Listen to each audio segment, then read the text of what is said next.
Kapolisan sa Mandaue City adunay person of interest sa pagpusil sa Korean National. Pipila ka adlaw ng milabay.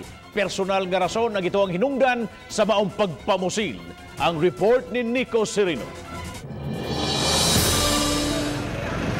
Sa investigasyon sa Mandaue City Police, personal nga hinungdan ang gitan-aw nga motibo sa pagpusil sa consultant sa usa ka travel agency sa Mandaue City. Lunes nahitabo ang insidente sa may P. Remedyo Street, sakop sa Barangay Banilad.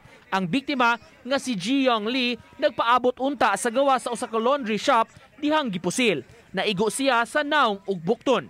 Naoperahan na ang biktima ug ana-ana sa stable nga kahimtang. The Deputy City Director for Operations, Investigation Unit, and the Chief of Police of Police Station 4 were already tasked by our City Director to follow up the progress of investigation. Sa pagkakaron, doon na person of interest nga gisusi ang mga investigador. Wa pa hinon kini gibutyag aron dili maapektuhan ang dagan sa pakisusi. Labi na nga sa komunikasyon nila sa biktima, personal ang gituuhan ni ining rason sa nahitabo kaniya. The MCPO has now an initial lead and we're able to establish the motive of the case, but we cannot reveal it as of the moment so as not to compromise the investigation. Uban ni Godfrey Relien, Nico Sereno, Balitang Bisdak.